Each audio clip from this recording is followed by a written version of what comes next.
Welcome to the City of St. Petersburg City Council meeting. Your elected officials are Mayor Ken Welch, District 1, Copley Gertis, District 2, Brandy Gabbard, District 3, Mike Harding, District 4 and Council Chair Lisette Hanowitz, District 5, Deborah Fig Sanders, District 6, Gina Driscoll, District 7, Corey Gibbons Jr., and District 8 and Council Vice Chair Richie Floyd. Good afternoon, everyone. Welcome to the February 19th, 2026 City Council meeting. Clerk, could I please have a roll call? Gabbard. Here. Harding. Here. Hanowitz. Here. Sanders. Here. Driscoll. Here. Here. Floyd. Here. Here. Today we will have our invocation given by our neighbor and Pastor Don Warden. If you can please stand up. She's with Christ United Methodist Church. Then please remain standing for the Pledge of Allegiance. Shall we pray? Gracious God of wisdom and compassion, we pause before the start of this meeting to give you thanks for this city and all who call it home. We give you thanks for the brothers and sisters gathered here today who serve us with their time and money and energy and look out for St. Pete, her wealth of land, and her people. Guide the leaders here with clarity, humility, and courage, that their grace with one another and the subjects they must deal with is overwhelmingly pleasing to you, to the point that no one doubts that we are all extensions of you, God. Let us each see and feel your love for us as the inspiration for our unity and cooperation together. May every decision be shaped by justice, mercy, and dignity for each person, especially those who struggle to be heard, seen, or helped, but are our community brothers and sisters, alive with us, wishing for safety, hope, and opportunity. This we pray in your reverence and in your name. Amen. Amen. I pledge allegiance to the flag of the United States of America and to the republic for which it stands, one nation, under God, indivisible, with liberty and justice for all. Please be seated. Thank you so much, Pastor, for the beautiful invocation. Council members, we have an agenda before us. I'll entertain a motion for approval. Move approval. Second. We have a motion and a second. Clerk, if you can please open the machine for voting. Council members, please enter your votes. Seeing that all present council members have voted, clerk, please tally and announce the vote. Madam Chair, the motion to approve the agenda passes unanimously. Thank you. We have a consent agenda. Clerk, do we have any cards? We do. Okay. Okay, I'm going to call two speakers at a time. When I call your name, please go to an open podium, state your name, and cross street for the record. You'll have 3 minutes to address City Council. The first two speakers are David Sokol and Brandon Scharf. You can please go to one of the podiums, each of you, yes? Good morning, David Sokol. I own Frescoes, and I'm happy to be here because there's an extension on the consent agenda. So procedurally, I'm not sure if I should have waited for that and just done it in the open forum. But as you know, I've had that restaurant for 24 years. We've been through so much. I've got 100 employees, and so we've been trying, my lease was set to expire on April 30th, and now there's been approved for another 1 year. I know that the decisions being made on the marina are very difficult, and you've tried all different types of things, and it's not an easy decision when it's so expensive to do something like that. And so we're just kind of caught within that because we are part of the marina. The one thing I would ask is if you just kind of maybe let me be included in any discussions, I'd be more than happy to submit unsolicited proposals. I've even offered to help pay for building a new restaurant at the location or right next door to, like I said, we've survived. Helene, we lost all of our equipment, $100,000 worth of equipment. 2 weeks later, Milton comes, and so we emptied the whole restaurant out, including everything and all of our walk-ins, and went over and donated thousands of dollars in food to the fire department because they had everybody there for the emergency. So we've continued to be a good citizen in town, support every charity that comes by and says they want a basket or something. So thank you for your time. Thank you, Mr. Sokol. This is the right time to give comments for consent agenda. Thank you for having me. My name is Brandon Scharf. I'm the general manager of Fresco's Waterfront Bistro. We just wanted to thank you sincerely for granting us the 1 year lease at the restaurant. I've been there 10 years now, and just the amount of employees, like David said, that we have and seeing them grow and succeed has just been a tremendous honor. And we just want to move forward and continue our work to serve and give to this community. So I just wanted to thank you. Thank you. Any other public comment on consent agenda? The final two speakers are Jennifer Bunt and David Sockel Jr. Please go to an open podium, state your name, address, or cross street for the record. You'll have 3 minutes to address City Council. And go ahead, ma'am. Hi, my name is Jennifer Bunt. I wrote up something, so I'm going to use my 3 minutes for you guys. But from the bottom of our heart, we want to Can thank you give you. your address, ma'am, please? Oh, my address? 6878 19th Street North. From the bottom of our heart, we want to thank you for granting Fresco's the 1-year extension. Your decision means more to us than words can truly express. It gives us hope, it gives us time, and it reminds us that our story here still matters. Fresco's is not just a place of work, it is my home, it is my life, and it is my happiness. It is love. I have been there for 21 years. I raised all 3 of my children within those walls. They grew up on the waterfront, and the owner and his family have become my family. The staff is family. Our guests are family. That building holds decades of memories, laughter, tears, celebrations, and milestones. We have stood strong through every hardship that has come our way. We've endured the oil spill when the fear and uncertainty slowed our tourism and shook our waterfront. We survived COVID when our doors were forced to shut and our entire industry was turned upside down. We cleaned up and we rebuilt after hurricanes. We operated through years of pure construction, navigating road closures, limited access, and constant change. We absorbed every challenge and every storm and every setback, and we stayed. We stayed because this is our community. Fresco's has been the setting for first dates, proposals, weddings, rehearsals, birthdays, and so much more. We employ local families, we support local vendors, we welcome visitors from around the world and give them their first glimpse of our beautiful waterfront. We are part of the heartbeat of St. Petersburg. As you look toward the future and consider plans for our waterfront, I ask you, please do not forget about us. Do not leave us in the dark and include us in the vision. Also allow us to continue growing alongside the city we love so deeply. We are not just a restaurant asking for time, we are a part of St. Pete's history. We are a part of its present, and we want to be part of its future for decades to come. This saying goes hand in hand. We are St. Pete, and we are Fresco's. Thank you. Thank you. Good afternoon, everybody. I'm David Sockel Jr., obviously. That's my father. Very thankful for you guys for doing this for us. I started working there when I was 14. I'm now 28. Your address, or just if you're with Fresco's, you can say that. Oh, 1400 74th Circle Northeast. Thank you. Like I said, it's been a very, very part of my life, very, very long time. I started working there for 10 plus years now, and you know, I left to play baseball. I came back because I love it so much, and we couldn't thank you enough for what we've done. We won Best of the Bay 5 years in a row for Best Waterfront Restaurant, thanks to our local beautiful people of St. Pete who vote for that through Creative Loafing. And it's been a tremendous success. Like they said, we've overcame so many hardships throughout the years. It's been a terrific part of my childhood, my friends' childhood. They all love, they recommend Fresco's to everyone. Everybody I play golf to, I recommend Fresco's to. I'm not trying to sound biased, but it is one of my favorites in the city. But I might sound a little biased, but that's just my opinion. But once again, thank you guys so much for everything. Appreciate it. Thank you. Any other public comment? No more speakers, Madam Chair. Councilmember Driscoll. Thank you. On the consent agenda, there are 2 items that I didn't want to pull for efficiency's sake because I just consider them to be good news items that I'd like to point out. And I will start with item CB5, which is the renewal of the lease for Fresco's. And I appreciate that David and the team have been able to come here to speak on that. It's very touching.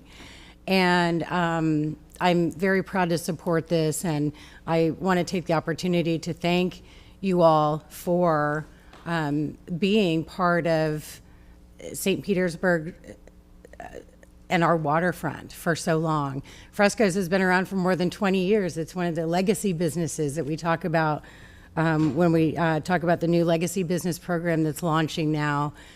And I do hope that as we move forward with our plans for the municipal marina redevelopment, that we will be able to move toward the future with Fresco's standing by our side and bringing that past, bringing that rich tradition forward with us as we envision the new marina. But for today, I just want to thank you for being such a jewel on our waterfront and for all that you've done for the community as well. The other item that I wanted to bring up was item CA1, and that is regarding the selection of Wanamaker Jensen for the A&E for our new police canine compound. This is something that I have been very passionate about since the first year I was on city council. We've talked about it many times over the years, and I'm so excited to see that we're at this point now, really moving forward with a location and a plan. This is something that is going to help enhance public safety by enhancing these the canine work through this facility, and I'm just really excited to see this on our consent agenda today.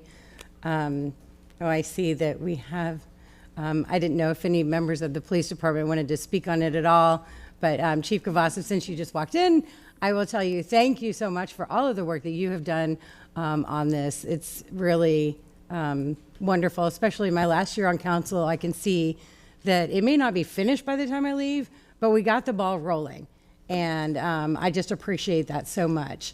If you want to speak at this time, you're perfectly welcome to. I'm not used to your shirt and tie thing. I had to do a double take when you first walked in. I didn't wear a uniform today, so I had to dress down a little bit. No, but it was great. So it's moving forward, and I appreciate everybody's assistance with that. It was nice to be able to pick out the design team. We're looking at trying to get the construction manager on board and moving that project forward. It's going to be great. It's long overdue. It's going to get them out of the area that is right next to Lake McGorry and open it up for fire department, be able to expand their operations as well. So thank you, everyone, and we really do appreciate it. Thanks. Yeah, it's truly a win all around for everyone. It really is. And there were many very qualified teams that bid on this, but I feel extremely confident that Wanamaker Jensen will be able to create something that we're proud of. Yes, they will. All right. Thank you. Thank you. That's all I have. Thank you, Chair. Thank you, Councilmember Driscoll. Well, Move approval.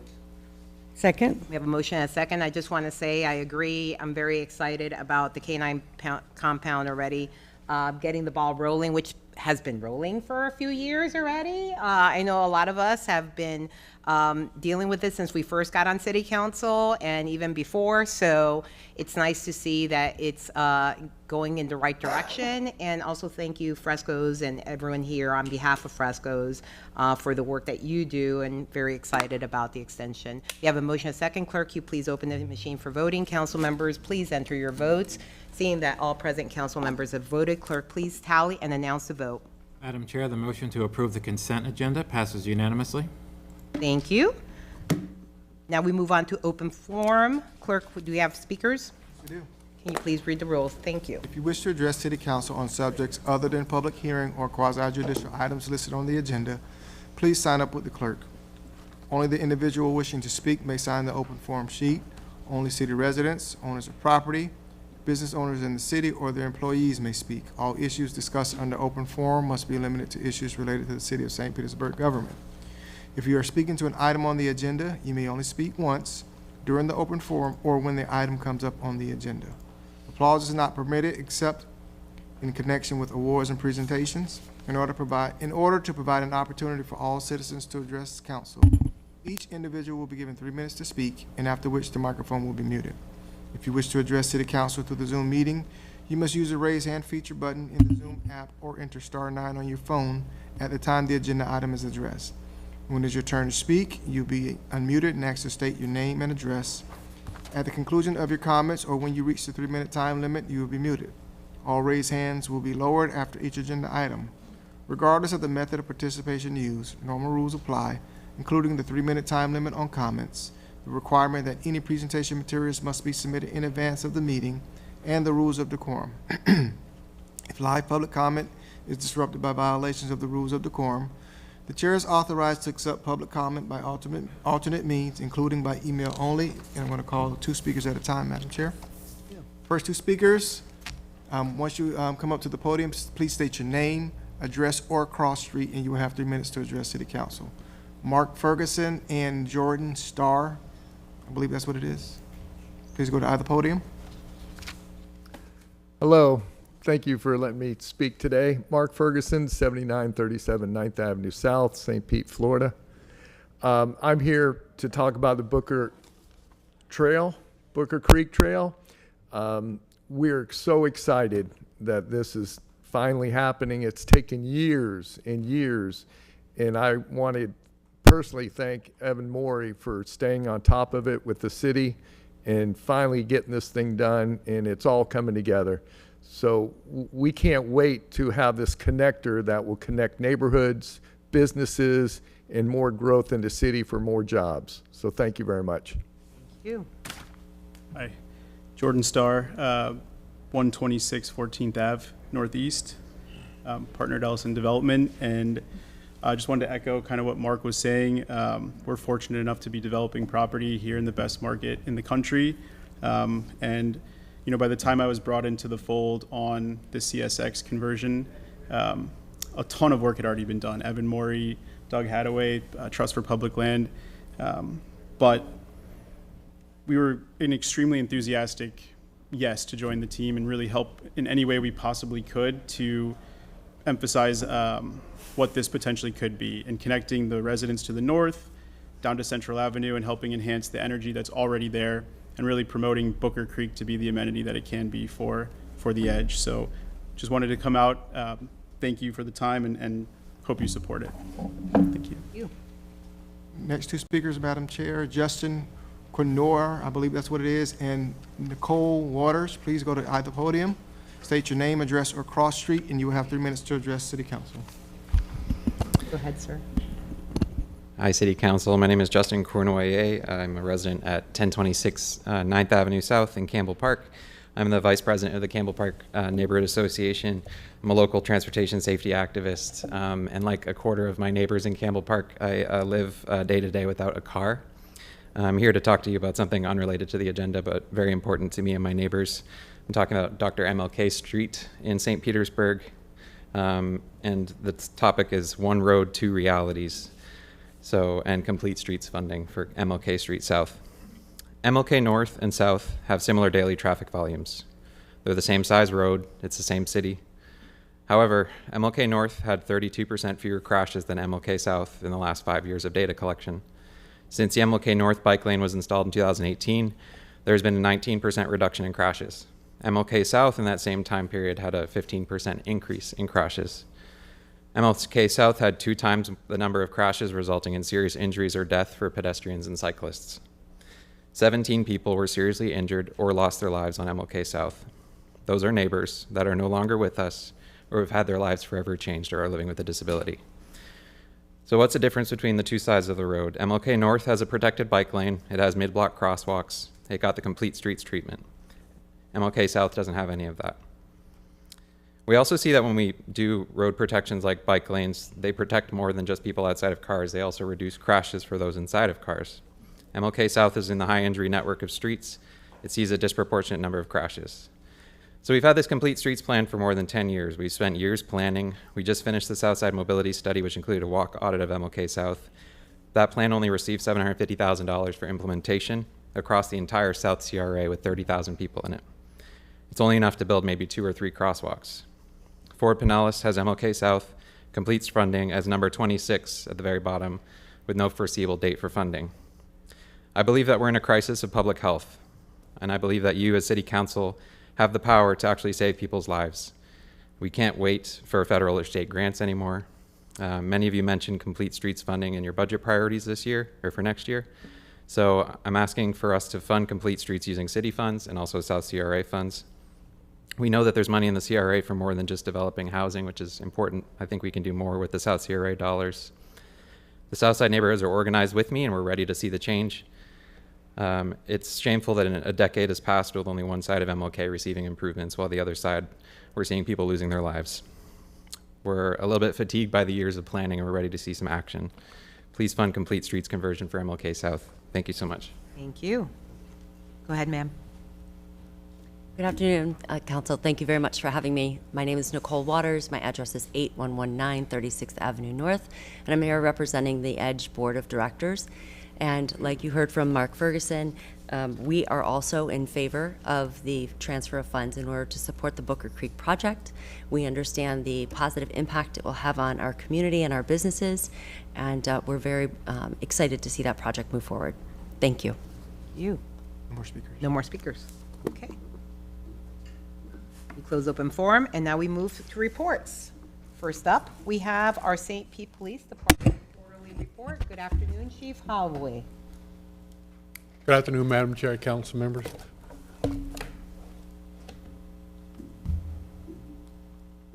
So this report going to cover for our fourth quarter, end of the year for October, November, and December. So for 2025, the last quarter, we had one homicide. That one homicide was drug-related, and the person is in custody. I'd like to also mention that in the year of 2025, we had 10 homicides. We closed out 9 with an arrest. We are working on the other one, just waiting for some more information to come in. We should be able to close that one out. In 2024, we closed out all our homicides with an arrest. And we did the same thing in 2023. All homicides were closed with an arrest. Good report you can see from the GRIT team. Third quarter, we had 70 assigned cases. This quarter, we had 36, so that shows that there's been a reduction in gun calls for the end of the year. Guns stolen out of cars. We can see that trend go up and down, but staying steady. I think we're probably going to try to get it down to at least maybe 10. Wishful thinking. But we did have 32 guns that were turned into us also during the same period of time. We saw a slight uptick in crime for the fourth quarter. Robberies were up, and also motor vehicles were up. But we normally see that if we follow our trend for the year, we always see an uptick in the fourth quarter of every year. And that could be due to the fact that kids are out of school, things are just, but every fourth quarter we see an uptick in crime. With that uptick in crime, we also saw an uptick in arrests. But overall, the good news is crime is down in the city. And we just want to make sure we highlight that. And I know the mayor said something yesterday at the State of the City address. Homicide, that's the lowest it's ever been since 1967. So that just says a lot about everyone, and I like to call it TIC. It's due to technology, it's through the investigation, and it's through community. Those three things involved in it, you're seeing a deep decrease in crime in every category. Citations are down, our accidents are going down, our fatality accidents are going down, but we're still doing enforcement. As you can see on our Facebook page, we still tell people when we're coming, whatever we're coming to, and we still write a lot of people for speeding in the neighborhood. We give them a warning, but they still want to speed, and we're more than happy to give them a ticket. Our second chance program is doing quite well. The 3 that did not succeed, 2 did not show. The other one that did show up for the training, he was being very disrespectful so we asked him to leave.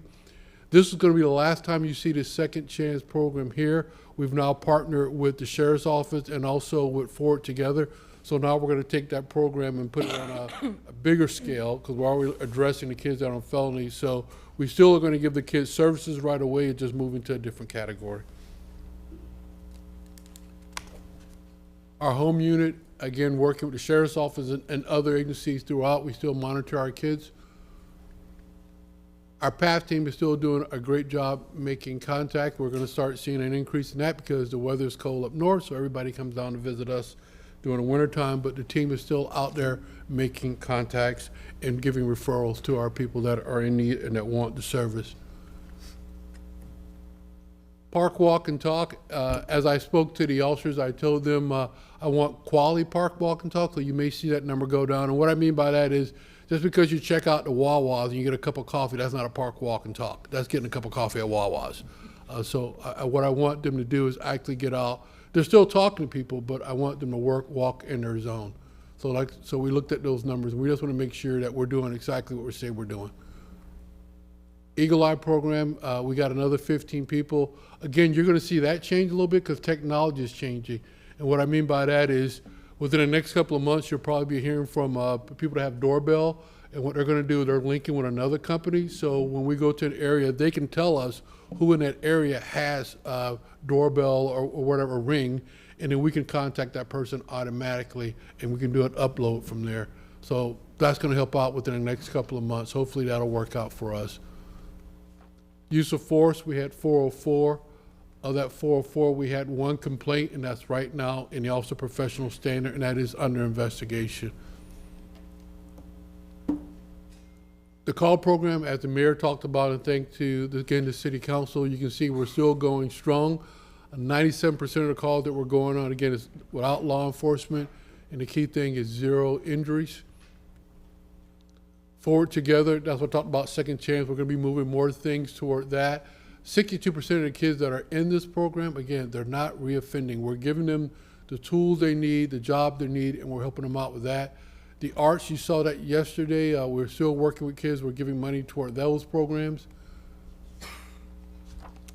And Clearwater for Youth, again, these are the kids that are involved, and we want to make sure to take care of kids that are involved in athletics, paying for equipment that they need, that the parents can't afford it. So we're still giving them costs for that. And our PAL program, where we still work with our kids together. So with that, I'll be more than happy to answer any questions. Thank you. Councilmember Driscoll. Thank you. Thank you, Chief, for the report. Just a few quick questions for you. And we'll start with the slide. They're not numbered, but the one that has some detail on crime in St. Pete being down. This was a big announcement that was made recently. And the slide tells part of this story, and it gives examples. It covers homicide, robbery, and auto theft. So is that where the numbers come from? Is just from those 3 categories? No, ma'am, they do not. So it also comes from aggravated assaults are down by 19%. Larcenies are down by 16%. And then they do a subcategory that we report to Florida Department of Law Enforcement. So violent crimes overall is down by 15%, and property crime is down by 16%. Overall crime is down by 16%. So those are all the categories. The only category that is up is forcible sex, and the reason why that's up by 12%, because they changed the category on that. So if someone touches a female or touches a male, that counts.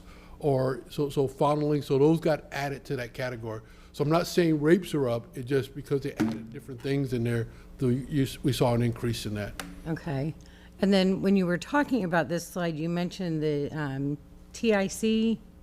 Oh, just technology, investigation, and community. Okay, so those are the 3 keys to this number, right? Yes, ma'am, it is. That's for all the crime, because the technology we have, the investigation, the officers, and community involvement. Right. So it sounds like there have been improvements in each of those categories.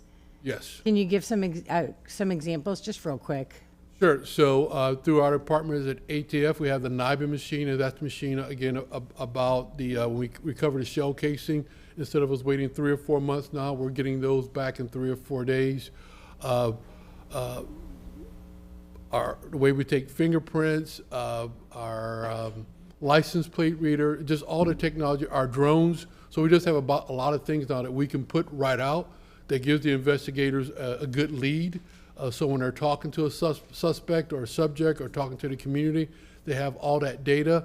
And then the biggest thing is the community providing us information, giving us leads so we can solve these crimes. Mm-hmm. So those 3 components working together, we keep continuing to see crime going down. You can go on our webpage and you can see it's not just this year, within the past 4 or 5 years, I shouldn't say that, within the past 10 years, we had a trend went down, except during COVID years. So crime has continued to trim down in the city of St. Petersburg. Right, right. It seems like whenever you come to give the quarterly report, you talk about how crime is down with very few exceptions. So it's great that that trend is continuing. Moving on to the numbers that you had on the PATH unit. This is just a suggestion. We look at this and I see, in the fourth quarter, there were 603 total contacts made. I'm starting to wonder, where are those contacts being made?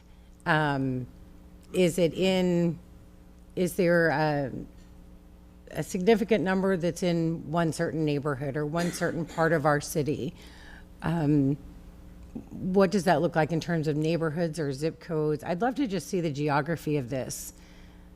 And I can get that to you. It's gonna take some time, because I think yeah. the path unit, and then I can see the path unit is citywide, so I'll get those numbers, or I'll get the XY coordinates for you, and I'll be more than happy to share that with City Council. Right. And I think that would be important to show that not only is the path unit citywide, that's because the need for services and the need for that outreach is citywide as well.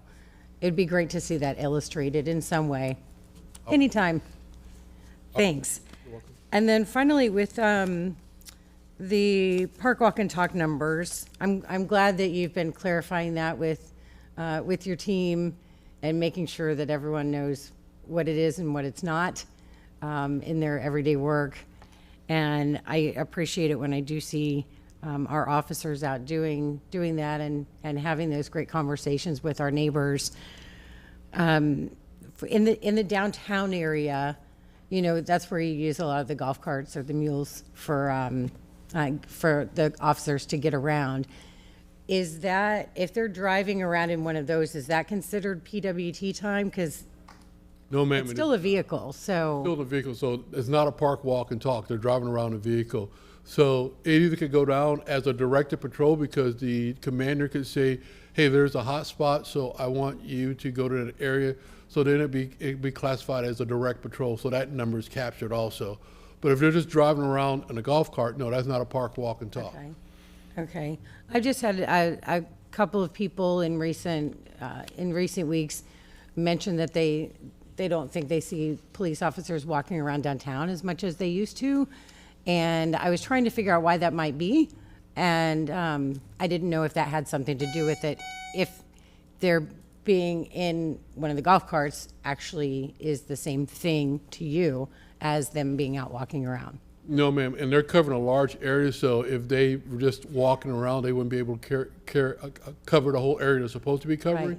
So they may be in a golf cart, drive to another location, they don't get out and do a PWT, but as they're driving around, no, ma'am, that's not a park, walk, and talk. That's driving around. Okay, thank you for that clarification, and thank you for everything that you and the rest of the department are doing to help keep people safe. I just, one more thing, when we talk about the numbers and crime being down, that really is something to celebrate. I want to make sure that the public's perception of safety is right there with it, that is growing as crime is going down. So crime might be down in the numbers, but the perception of public safety might still be lagging. And so that's where I think we've got some work to do, and I look forward to talking with you more about that as we go on. Well, and I've said it before, the police department cannot reduce crime. We can reduce the fear of crime, and because one person could get out and he or she could commit 10 burglaries that day, then I'm gonna come to you and say, hey, guess what? I had 10 burglaries, but it was one person. But as long as somebody can go out in the middle of the night and they're not afraid of being robbed or their house being broken into, then that's our job. That's our main job as a police department. But city this size, you're going to have crime. There's nothing that we can't stop that. But if people are not afraid to go out at night, which they're not, because we know how downtown the city is very busy and it's very active.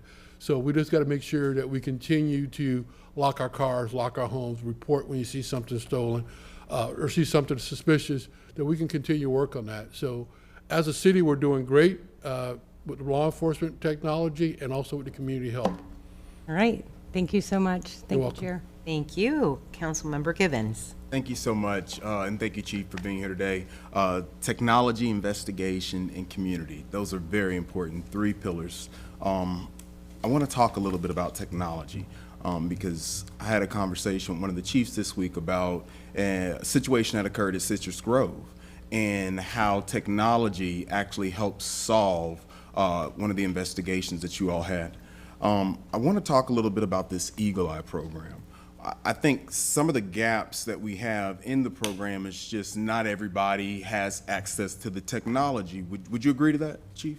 Yeah, if people do not buy a doorbell or ring, whatever they call it, yeah, if you don't have a camera on your home, then we don't have access to that. And we talked about that, and I was wondering from administration's perspective, is there an opportunity for us specifically in neighborhoods that may be more crime prone to look at investing some of our CRA dollars into purchasing some of those Ring doorbell cameras? We can certainly research it, council member. I'd want to talk to the city attorney's office about that type of investment, what programs we have set up, private property investment. So there's some things we would have to think through there. Awesome. Thank you. I appreciate that. And I was just wondering, maybe if there was some sort of rebate program we could offer, I don't know, just to supplement the cost of that. Because again, economics, right? Socioeconomic conditions, that is a barrier. And we have to acknowledge that. And I think if we can work with the community to try to plug in those gaps and fill that need, that could definitely help support our community and help lower that crime rate that we talk about. Again, we can't expect police to solve every single problem, but I certainly think that the onus and the responsibility should also be placed on neighbors. Neighbors playing a part in the role of solving these problems and also safeguarding our community. Public safety is an issue. And I think if we don't invest in that technology and invest in our community, then the problem will continue to worsen. You talked a little bit about an investigation. It's my understanding there was an arrest some time back. I don't know if this investigation was connected to the arrest where there was a use of force investigation that was taking place. Was this the one that you were referring to, Chief, in your report? Yes, sir, and that's on investigation, so I cannot talk about it. Yeah, no problem. But what I want to talk about is the investigation process, because I'm big on transparency and trying to be as transparent as we can to the general public, because people ask me and I ask you. So I just want to talk about that process. What does that process look like whenever there is that internal affairs investigation? Who's involved in it, and how long does it usually take? Sure. So once the complaint is filed and is shipped to the Office of Professional Standards, they will interview the witnesses. They will interview the victim or person that filed a complaint. Once all that is done and compiled, then they will bring the officer in, the accused officer. Then he or she will get a chance to look at that, then make a statement, and then from there it will be reviewed by myself and the 3 assistant chiefs. And we'll make a finding on whether the conduct was it founded, unfounded, sustained, and then we'll release that to the public. So that timeline could take approximately how long? There is a set timeline, and I can't remember. I think it's 60 days or 90 days that we have to have it completed. I'm not sure exactly. It might be 120 days, but it has to be done within that period of time. If you don't mind following back up with me on that, I'd appreciate it. Thank you. Thank you very much, Chair. Thank you. Councilmember Harding. Thank you, Chair. Chief, thank you very much. The stats you present aren't, we don't have anything to compare it against. But I have to assume that this city is doing a much better job than most. Actually, I looked into it. We are doing a much better job than most. And I think that the page that you put up that is most poignant, that I wanted to make sure that we didn't overlook, is the one that I think you alluded to. We had 16 complaints for the past 6 months in total. But at the same time, we had 354 commendations. And that goes back to a conversation I had earlier today about vision and culture. And to work in an industry where most of the interactions that you have with your customers, if you will, start off negative, to have 354 commendations speaks volumes to you and your command staff. And that's evident by having the officers go out and do walk and talks and trying to create positive environments. But all those commendations didn't come from what started out as a positive interaction. Some of them came out of what started off as a negative interaction. And I want to make sure that everyone watching understands that this is a culture issue. That things are going very well in this city because you and the command staff and the officers have created an environment where there is trust. And there is a belief that we're going to come and help you. And I really wanted to thank you for that and make sure that we recognize that 354 compared to 16, I'd take the 354 any day. So congratulations on that. Wanted to make sure that we highlight that. That's a pretty big deal. Thank you very much. Thank you, sir, for mentioning it, and yet you're absolutely correct, because you think we use force 404 times, we've got one complaint, so that says a lot about what we're doing out there. Thank you, Chair. Thank you. Well, thank you, Chief, for the quarterly report. I didn't realize that Wawas were so popular for coffee. We have a lot of coffee shops in the city, so they can spread the love while they park, walk, and talk. Thank you. Thank you. Okay, next up, we have F2. We have Advanced Air Mobility Task Force, the final report and recommendations, and we have our former council member, Ed Montanari, who is doing the presentation. Good afternoon. Thank you, Chair Hanowitz. It's great to see you, City Council, staff. It's good to see everybody. Thank you for inviting me here today to make a presentation on the work of the Advanced Air Mobility Task Force. We tried to write this report in a way that a layperson who might not be knowledgeable about aviation, this emerging technology, city issues, things like land use and zoning, could pick up the report, read it, and understand it. And we moved all the technical information into the appendices. So if you want to dive down deeper, there's websites, links to technical information, and all kinds of things like a glossary there in the report.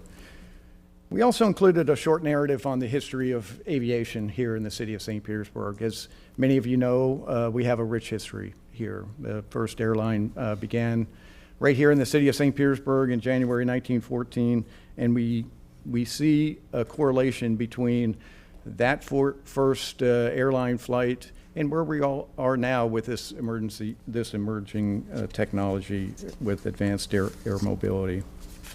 So today I'm going to review the mission that you gave us, the processes that we took to study it, subject matter experts that came to our meeting, and then go over our recommendations.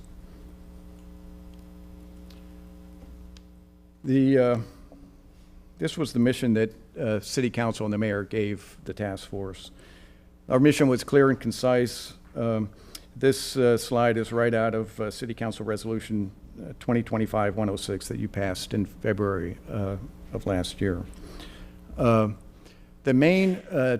first two bullet points there evaluate the role of Albert Wood Airport in accommodating advanced air mobility, and the second one, evaluate the need for standalone vertiports within the city of St. Petersburg. From my perspective, those were like the heart of the recommendations, but we went into a level of detail on all of them. It took a sustained effort by many people and organizations to make this report possible, and we have a great group of citizens here in our city that need to be commended for their work to study, understand, and make meaningful recommendations to address the mission that you gave us. I'd like to take a moment and have the task force members stand up so I can introduce them. I see Walt Triggers. Can you stand up? I know Max Glazier is here. Max is here. Is there anybody else here from the task force? Not seeing them. They need to be commended for the work that they did, and everybody did to make this happen. We also had and as you know, a wonderful staff and great staff support. I was asked when I came here if one of our recommendations was to recommend that Beth Herendeen gets a raise, and I said, well, we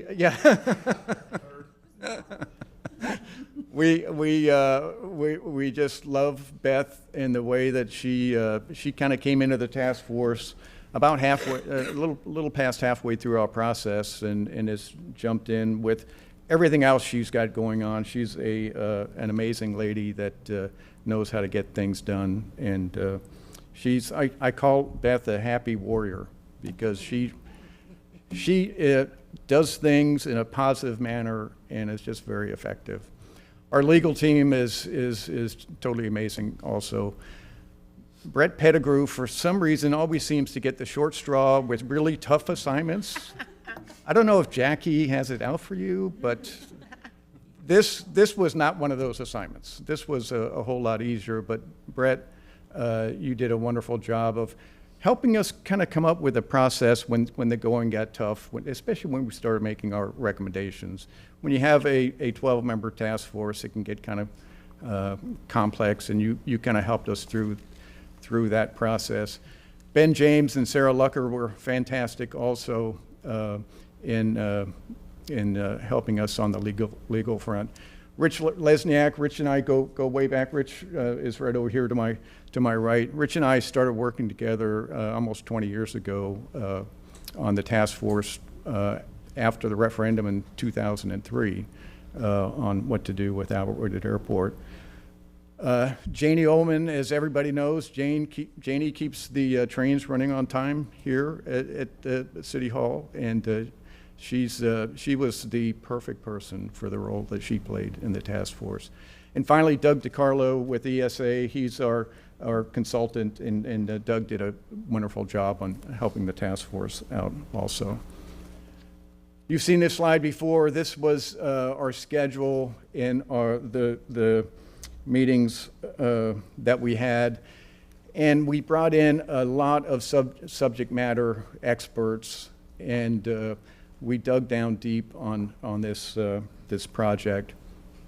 And we had our first meeting on April 23rd of last year, and our last meeting was January the 26th. We spent most of our time in kind of the education phase of the task force and learning about all the subjects that you all wanted us to look into. And then we got into the recommendations, and that was difficult, but we came up with everything that addressed everything that you all wanted us to look into.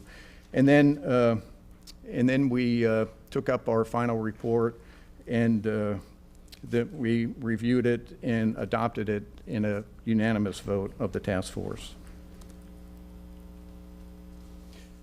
Before I get into the specific recommendations, there are some kind of the larger issues that we we looked into to kind of guide us when we came up to with recommendations. I'm not going to go through every one of these bullet points, but I do want to touch on some things. The foundation to aviation is safety. Without safety, nothing's going to take off. So advanced air mobility needs to be safe, and it needs to be reliable. The city of St. Petersburg was a leader back in 1914 with the advent of the first airline. It needs to be a leader in advanced air mobility. We want to protect the existing uses at Albert Woodard Airport. That needs to be a priority. What we don't want to do is have a trade-off of introducing advanced air mobility and then not allow the current users of the airport to operate as they need to. We have the same feeling with non-aeronautical uses. We don't want to interfere with the Grand Prix or any other business that's not an aeronautical use at the airport. Advanced air mobility needs to be integrated into regional and state transportation planning initiatives. When I was introducing the task force members, we had the head of the Ford Pinellas, Whit Blanton, on the task force, and he played a real key role in our study because that addresses this integration that is essential. And then the last bullet point on that first set, a robust public engagement strategy is essential. And that, I just want to report to you all, that does not seem to be happening right now, and it needs to happen. This technology is going to transform the way that people get around. And we didn't have a whole lot of people come to task force meetings. I don't know if people are aware that this technology is coming, but it is going to change the way we do business.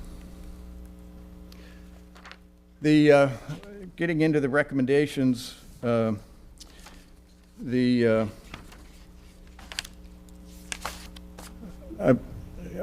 Paul or Chan, can you put up figure B, please?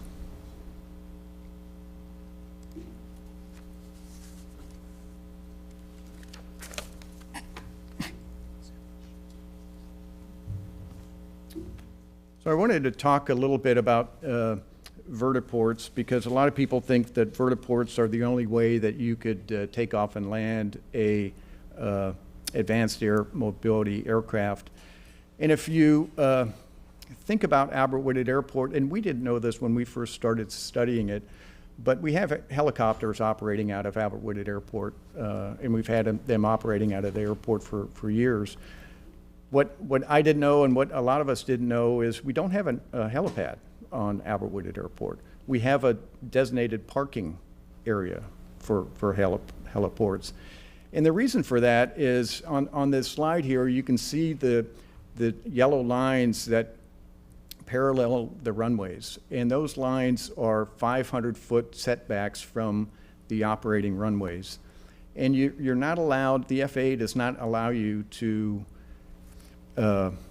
have heliports, and vertiports are going to be like heliports within those boundaries and have active flight operations going on. So how helicopters operate out of Albert Woodard Airport is they operate kind of like an airplane. They've got to come down the approach corridor, and then once they get over the landing zone, then they can air taxi to their parking spot. And as you can see on the north side of the airport, north of the main runway, there's no place to put a vertiport within that 500-foot boundary, but we're recommending that we have parking spots in the vicinity of the terminal, both north of the main runway and south of the main runway. And then the two V's that you see on the southern part of the runway, in the future, we want to have, that's the place where we think we can have vertiports. And on this slide, you can see kind of the yellow area that is the arrival and departure path that the FAA requires. And that's why we superimposed it over that vertiport. That's a little bit north of the Albert Woodard water treatment facility there. But that's the path that we would have to put up there. So Paul, can we go back to the presentation, please?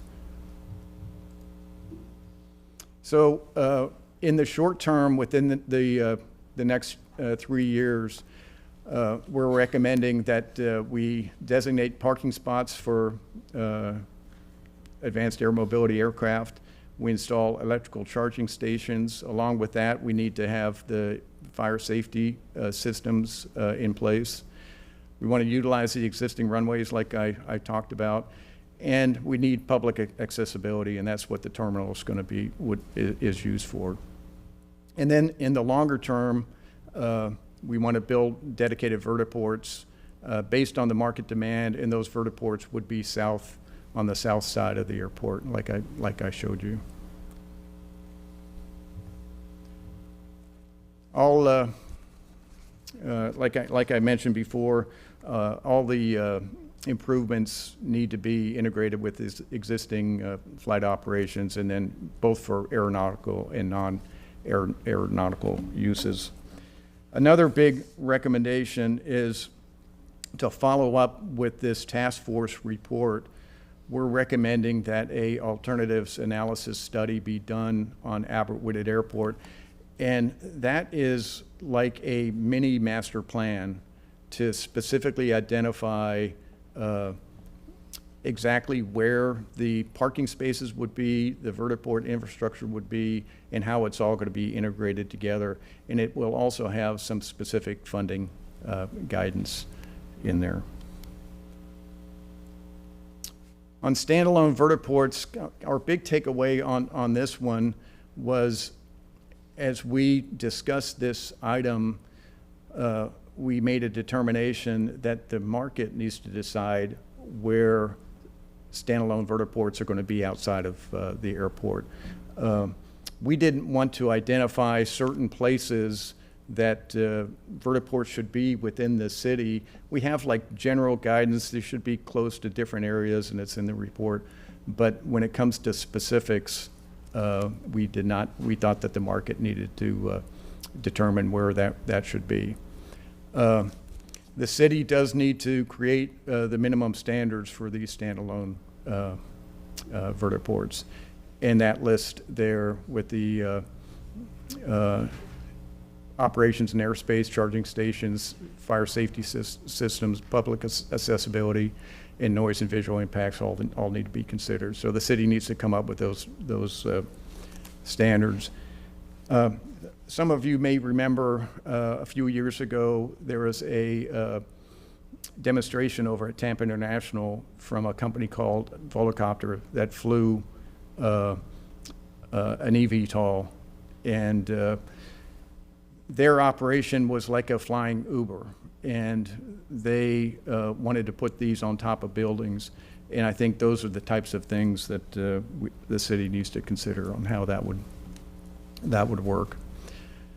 The city needs to continue to stay engaged with this industry. As we met and had our task force meetings, we met about every 3 weeks, and the amount of information that changed from the previous meeting was amazing, whether it was regulations that were being put forward or industry changing uses, and it's one of these rapidly evolving industries that we need to stay on top of. Federal and state grant opportunities need to be established, and then our city code needs to be updated also. We had Derek Kilborn come in and give us a briefing, and we don't have minimum standards for either vertiports or heliports in our code, and so that needs to be updated. And then when it comes to standalone vertiports, the city needs to create a process to approve new vertiport and heliport sites.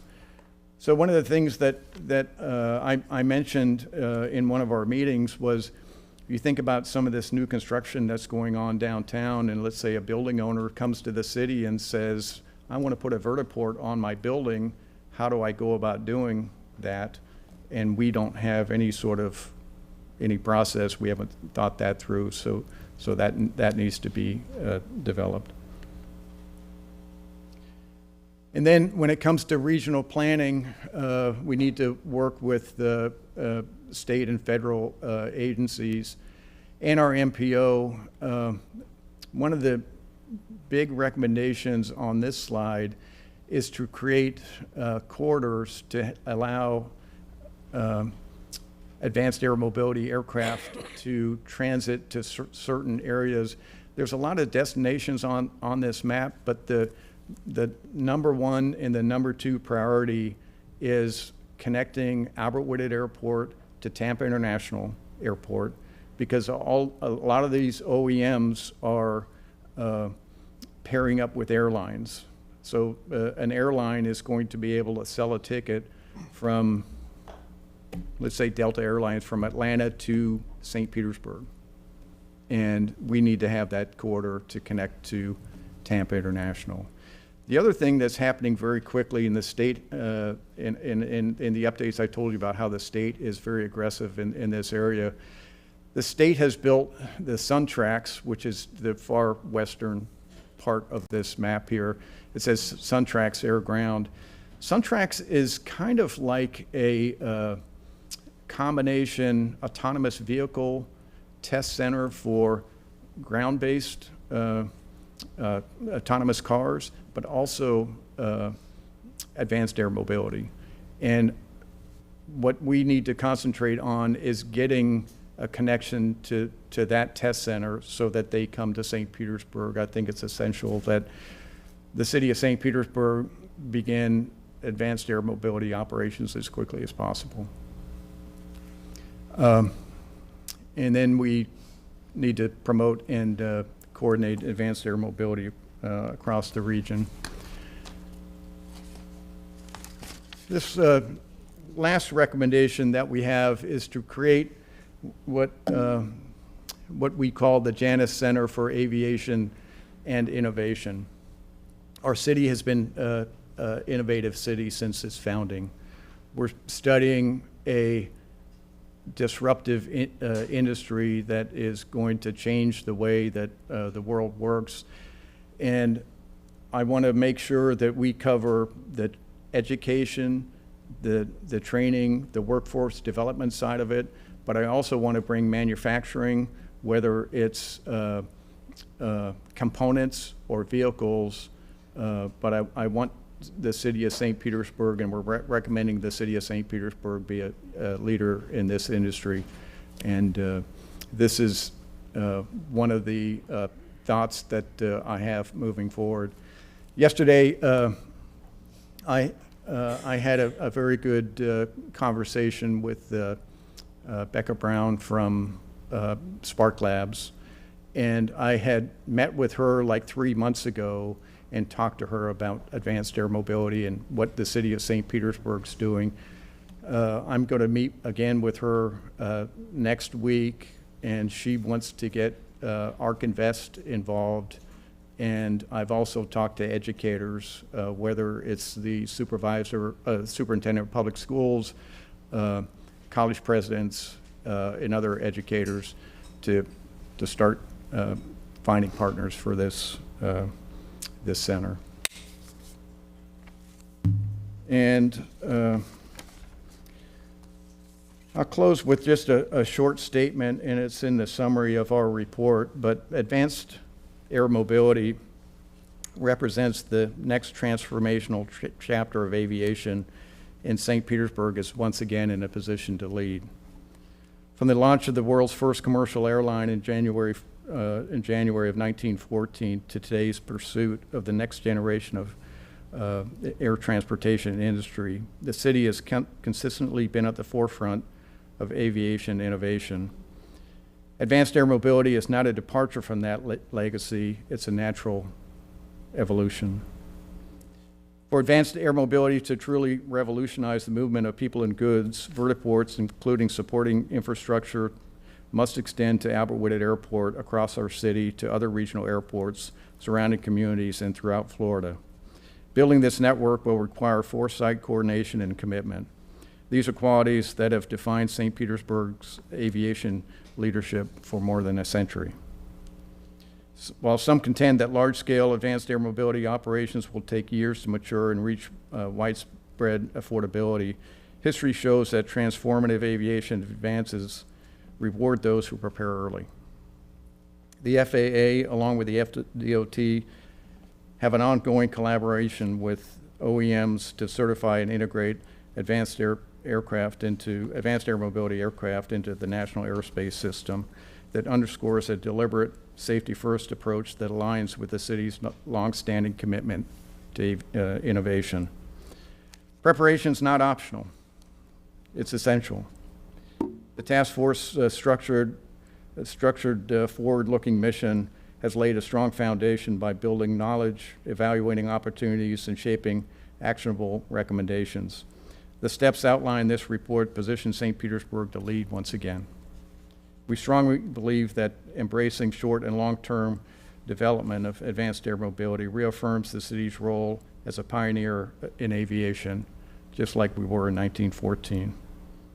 Our recommendations are reasonable, practical, and affordable. On the behalf of the task force, I present the report to you, and I look forward to answering your questions. Thank you. Thank you. Councilmember Harding. Thank you, Chair. Ed, thank you very much. In typical fashion, this is done to the nines. Thank you to everyone who participated, and thanks for spending time with us today. Give us a sense, is this currently happening anywhere else in the country now? How far behind are we, if we are behind? Right now in the country, there are certain states that are ahead of us. The state of Ohio comes to mind. They are building innovation centers, I think in Springfield, was it Springfield, Ohio? Yeah, Springfield, Ohio, similar to the one that we're recommending that we build. New York City is doing a lot of things also. I think everybody, when it comes to transporting passengers, we're all waiting on the FAA to certify these aircraft. We're thinking that some may be certified as maybe late this year or early next year.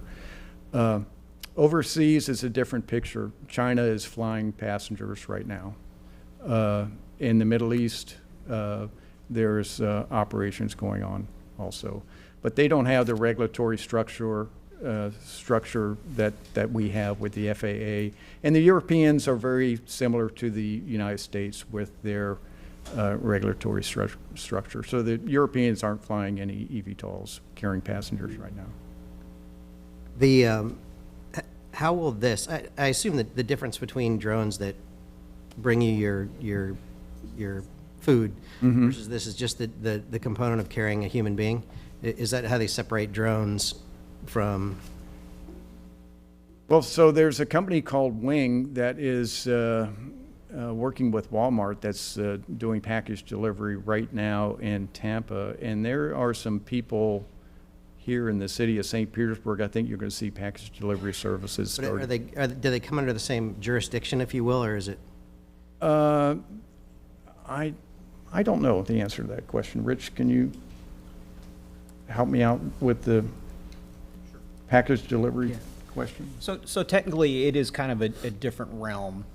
Basically, they're going to be 400 feet and under, whereas advanced mobility is going to look, at least initially, more like traditional traditional aircraft, and is going to operate more like traditional aircraft. Now, down the road, the longer-term vision is that these will also become autonomous operations, but the initial wave of it is going to be pretty much piloted, so it's going to be like a regular aircraft, just electric powered. Okay, so from a complexity standpoint and how we look at possibly putting these around the city, will all of these come under air traffic control? Yeah. Okay. Yeah, the initial route, they will operate in the airspace just like a regular aircraft. Yeah. You want to go ahead and put out a help wanted sign now? What's that? For all that, want to go ahead and put out a help wanted sign now for all the folks you're going to have to shove in that tower? Yeah. Exactly. Okay, well, that makes it a little bit more complex. Back to my question, and I think you put a point on it already. But if you had to put $5 down on the map or on the calendar somewhere, where would you put it in terms of this is the day that somebody's going to crawl into one of these in St. Pete and fly?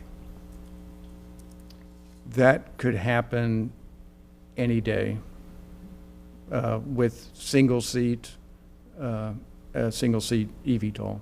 They're flying in California right now. There's a company called Jetson that sells a drone called a Jetson 1 that you can buy for, isn't it like $150,000 or? Yeah, about $150,000. You could buy one of these things. We talked about in one of our meetings, they have to operate like an uncontrolled airspace. And we have parts of the city, I think it's in District 1, way out west. District 1 always has this. That's where it would be. Yeah, but that's where the uncontrolled airspace is. But they could operate one of those things. Okay. If they, I know that we look pretty much specifically at the airport, but in works with legal, any talk of or any issues with land use or anything the city would have to address? Yes, there is, and there's in the report there's some recommendations on land use and zoning, and some specific things do need to be addressed in that. Okay, so from the perspective of the business that we have, if I understand correctly, anything up in the air is the FAA. We have no jurisdiction whatsoever. That's correct. We just need to worry about land use and how that works its way out. Yes. Okay. Yeah. All right. Ed, thank you very much again. Greatly appreciate it. All right. Thank you, Chair. Councilmember. Thank you. Councilmember Driscoll. Thank you, and thank you for the great presentation. And thanks to all of the members of the task force who worked on this for months and came up with a fantastic report. This is exactly what I had in mind, and then some, which once you were involved, I'm sure that was to be expected. And thanks for mentioning that District 1 is out of control. I don't know if I said that. So there's a lot to unpack here, and there's a lot of work to do. I would love to get some input from Brett, from legal, on this, because I see these recommendations. I'm inspired by it. I'm ready to get going, but where do we start? And did you all in the task force, or have you thought about what would be the right sequence of events for us? Do we start working on the parking spaces and zoning right now, or figure out where we would put the aviation center? I love that. I mean, where do you start? But to get us, I love the center idea, but like, we got to start getting ready for action. Right. So. Right. So the first place is to do this alternatives analysis of the airport. Okay. So the task force, I mean, we had a short period of time, and we have somewhat broad type recommendations. The alternatives analysis is going to be much more specific on exactly where on the airport the parking zones should be, what sort of electrical capacity we're going to need. If we have a battery storage operation going on, because some of these companies are thinking about doing like a battery swap type issue. So in the city can walk and chew gum at the same time, but the alternatives analysis, I think, needs to get started right away.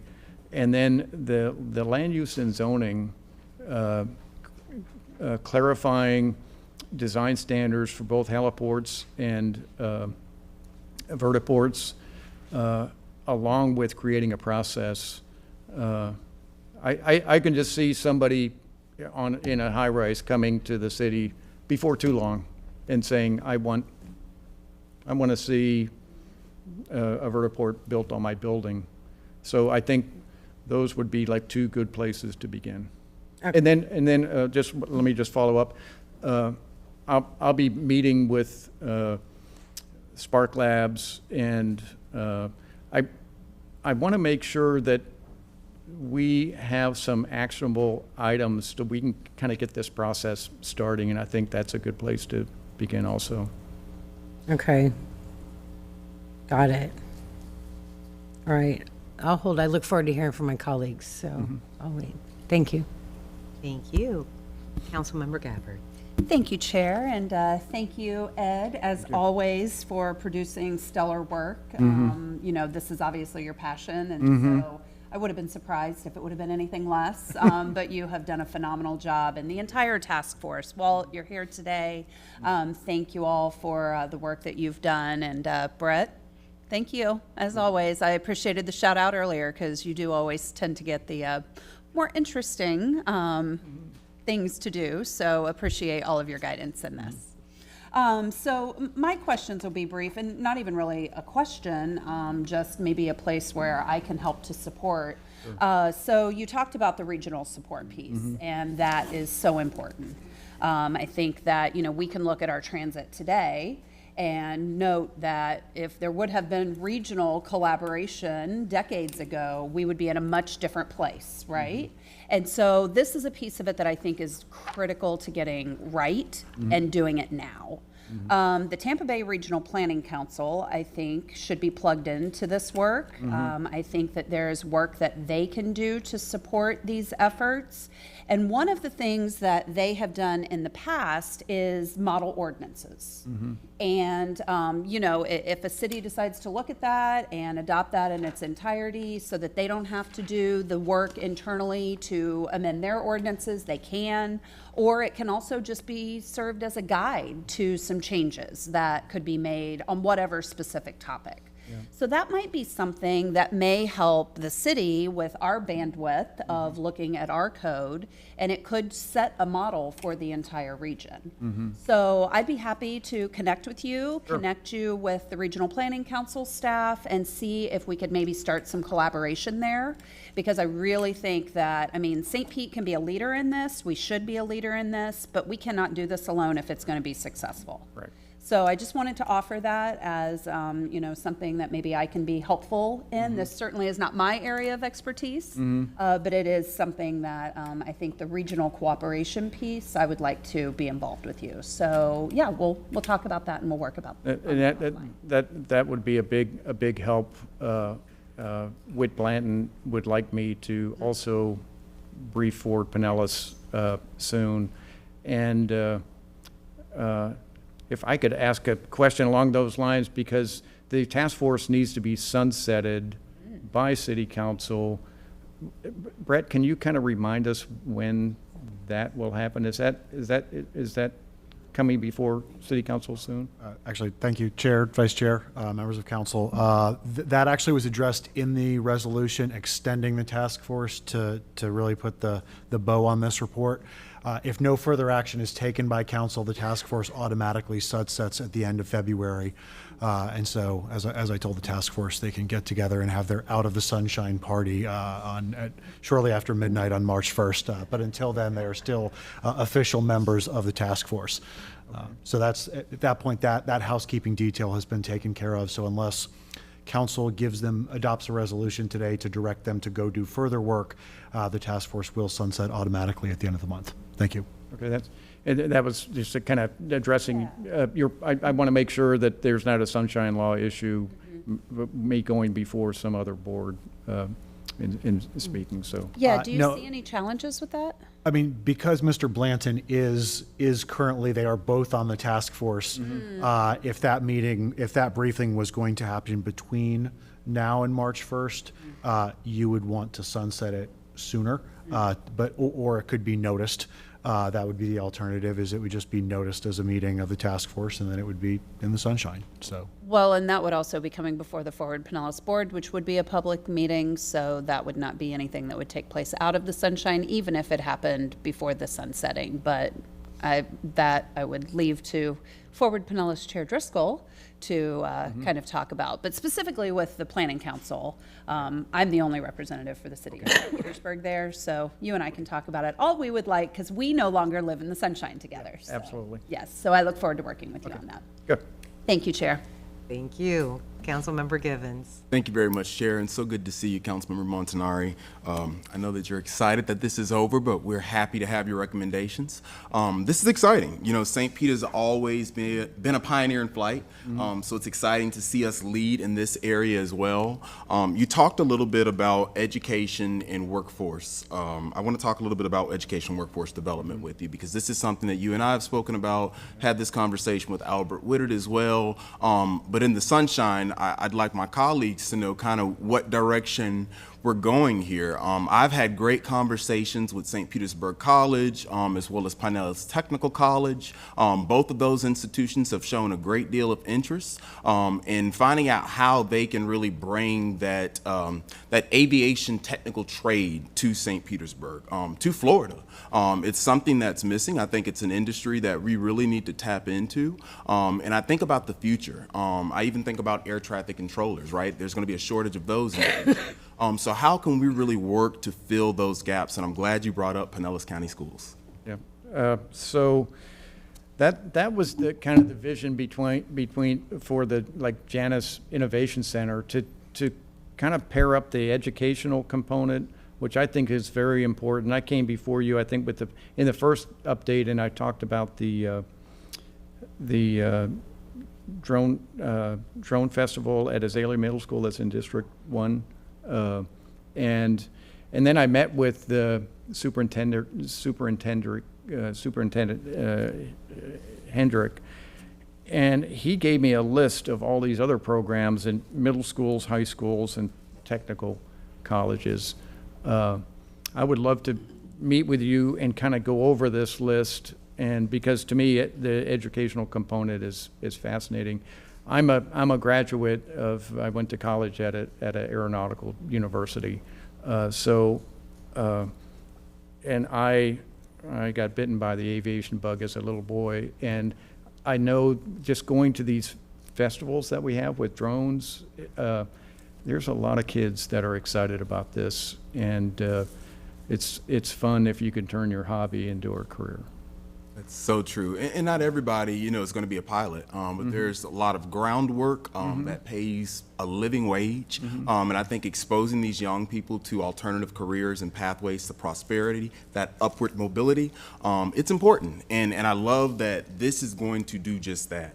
Walt Driggers and I, we had a conversation recently about Barrington Irving and his Aviation Technical Academy that he has down in Miami-Dade. I would love to see a duplication of that effort right here in St. Petersburg. And we have the resources, we have the tools, so I just want us to activate them. I do have a question, I won't be long, and this is, I guess, for legal, as far as what's next for us when we talk about further action. Do we need to formally extend the deadline for the task force, their meeting period? Do we need to have a motion for administration to act on the recommendations? What's next? At this point, the task force has fulfilled its mandate. It was asked to meet, prepare this report, and come back. At this point, it really falls to, if council as a body wanted it to study further, you could ask it to do so. Otherwise, it sunsets, and it's really you take this information and do with it what you will, whether it's administration putting out an RFP for the alternative study, council budgeting for that, a new business item being introduced to discuss the land use item about providing more information in the LDRs about heliports and bringing in vertiports, which at this point the FAA regulates in a similar manner. So at this point, you have received information, and it is up to the two branches of city government to then use that as you see fit. Gotcha. Well, with that being said, I'd like to make the motion that administration draft an RFP for us to start looking at alternative analysis for that site. Okay. Are you done? Yes. Oh, thank you. Councilmember Gertis. Thank you, Madam Chair. First of all, Ed, thanks so much. I know I got to speak with you last weekend about this a little bit. Just everybody has said it. The whole task force, the consultants, staff, you guys just knocked it out of the park, and very appreciate all the work. And I talk about it all the time. Thank you for kindergartening it for everybody to figure this out, right? Because it does get very technical in the appendices, and which is great because we need that technicality, but we also want everybody to be able to figure out what we're talking about, right? Too. So I'm very, very appreciative of that. Piggybacking off actually of both things Councilmember Givens said, super excited about like the prospect of Janus Center for Aviation. I think this is really what I think sets this apart from just saying, yes, we want reports, and yes, we know eVTOL is coming. This is bringing it to a whole different level. I will say that there's actually a school closer to us than Miami. Pasco Hernando Community College has a full, they just took an old lab, totally gutted it, redid it, and they brought their drone school into their Dade City campus. Oh, wow. And they're doing like 6-foot drones at this point. And so they go out, they fly them. It's about not only flight, so some of those people move on to go into towers. Then it's fixing them, blades, the engineering of it all. It's kind of the full bore. So that's, and I'm sure some of our schools are doing it, but I'm not sure on that scale. I think they've probably got 100 in that class currently. And so we've got one real close to us that I think would be a good example of what we'd want to have here, just on a larger scale. Second, I actually was going to talk about what the next step was. It seems to me, because there's a lot of possibilities for next step, that the next step would be, let's have a committee conversation about what we want the next step is, because I'm not sure we're going to figure that out today. And so, Councilmember Driscoll, I know this was originally your item. I'm assuming you'll put in an MBI to do that, and none of us need to do that. Sure. You can respond to. Thank you. This item actually is still living on a referral currently on the referral list for EWD, so we'll just bring her back. Love that. And so, yeah, I appreciate Councilmember Givens trying to move the needle. I just think there may be 3 or 4 steps that we want Yeah. to go forward with, and I want to have that full-blown conversation about what that looks like moving forward, and committee seems the place to do it. So I'm excited to keep this moving, because that's the one thing we don't want to happen, is for the momentum to stop. And so I'm very happy to hear it's still on the referral list. Again, Councilmember Givens, appreciate the motion, but I think the committee is the way to do that, so we can do multiple things at once. So, Ed, great job. Thank you so much. Thank you, Madam Chair. And just going back to the motion based on what you heard, and it's in committee, would you like to withdraw that motion now, and that way the discussion can? I do, and if I can make a comment real quick, Yes, go Chair. ahead. I just don't want it to die on the referral list, so if we can take action quickly, especially with Councilmember Driscoll not being with us much longer, we want to make sure that we give her the opportunity to see this come to fruition. So I just want to make sure we move that up. If we can see it come sooner than later, that would be great. But I'd like to withdraw my motion. Thank you. Okay, thank you, and I believe that that's exactly what will happen. Thank you. Councilmember Driscoll. Thank you, Chair. I know that you haven't, I've spoken once already, you have not. I'm not going to have, I'm just going to have some closing comments, so you can go ahead. Okay. Thank you. All right, thank you. So I'm looking at this, the next EWD meeting is next week. So it's a little quick to put it on the next meeting, but we'll look at March and get it on there. In the meantime, I hope that with the sunsetting of the task force, that the task force members can work outside of the sunshine, sunsets, all this stuff. But we still need input. We would very much like to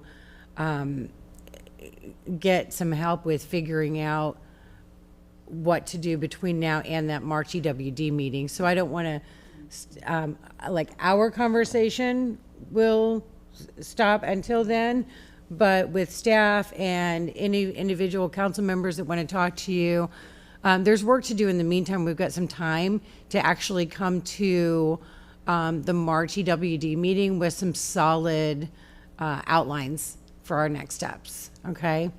And then the next Forward Pinellas meeting is actually on March 11th. And Whit had mentioned to me that he was going to see if you could present at that meeting. So I don't know if you already have that on your calendar. If not, you're going to be invited. Yes, I did not have that on my calendar, but. Oh, well, I'll just let Whit ask you then. I got ahead of him. I'm sorry.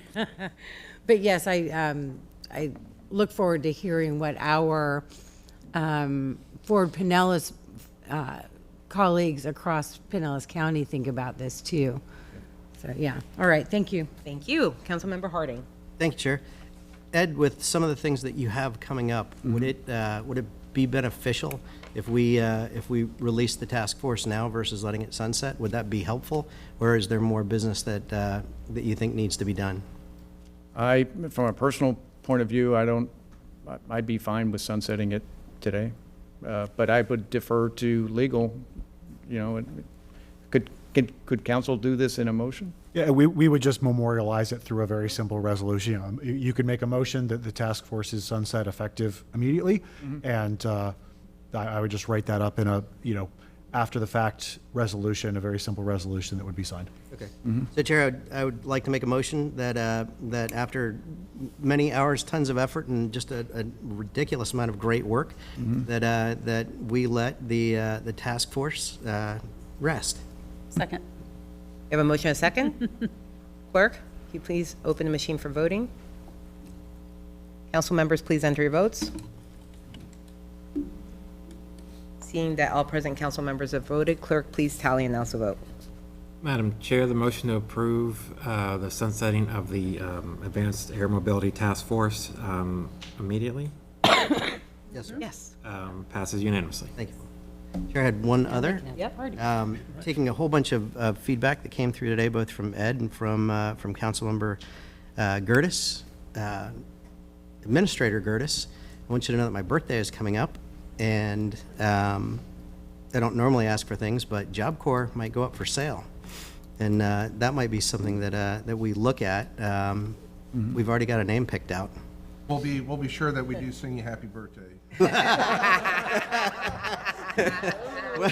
Well done, Mr. Curtis. Like a true professional. Thank you, Chair. Thank you. Well, Councilmember Harding, you beat me to the punch because I was going to ask whether Mr. Montanari and the rest of the task force wanted to be released from the shackles of sunshine law, because frankly, your work is done here. You've done excellent work. Your diligence, your time, your expertise, it's evident in your, not only in the presentation today, obviously, but the report that you provided, which was everything that City Council asked for, not just based on what I'm saying, but based on what all my colleagues have said today. So spectacular work. We look forward to the continuing conversations at EWD on this. So thank you. It's great to see you as always. Great to see everybody. Thank you very much. You're welcome. All right, bye-bye. Okay, next up, we have F5. This is co-sponsored event applications, associated resolutions.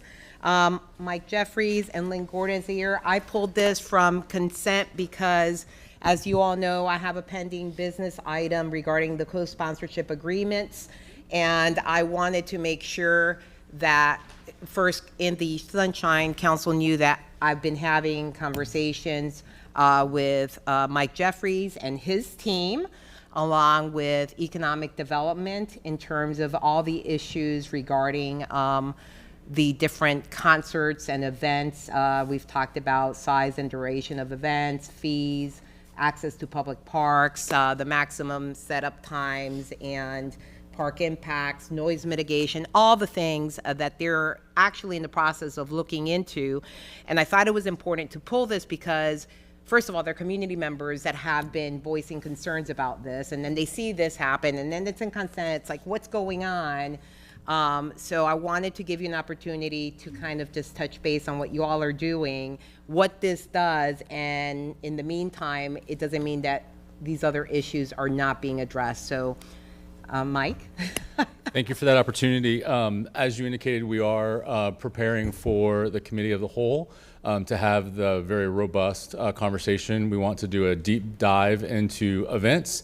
For those of you sitting here at the dais, we've met with Chair Hanowitz, and we've spent a significant amount of time going over some different concepts and some different ideas that we would like to look at and then offer some recommendations back to the entire council. We are reaching out currently to multiple cities that are like size, like demographics, like geographic setup as St. Pete. We're continuing that. We have not completed that at this point. We're also working with the legal department and continuing to meet with them to come up with some best practices. So we're really just taking a look at events from start to finish. Today before you is our standard co-sponsored event package, and so we chatted with the chair, and we're not sure what's going to happen with the Committee of the Whole and how that's going to go. So it was important that we continue with the process that we currently have. So that's what's before you today. I will tell you that there are some events that are on this list today that are waiting for this action from council to start selling tickets and to start promoting their event.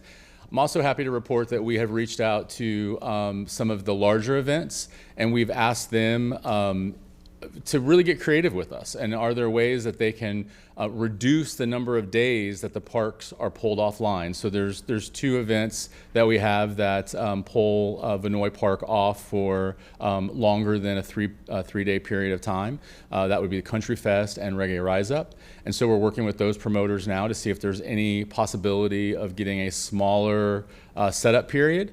And we're also working with some of the other events as well. And as we've continued to do, we've worked with events on placement of speakers and making sure that we are the best neighbors that we can possibly be, while remaining a vibrant city that has a vibrant, active downtown. So you guys hear me say this all the time. It really is that balancing act, and that's something that we're working on, and we will look to the policy deciders when we bring it forward to the committee of the whole to have you all tell us what the events in the city look like as we move forward.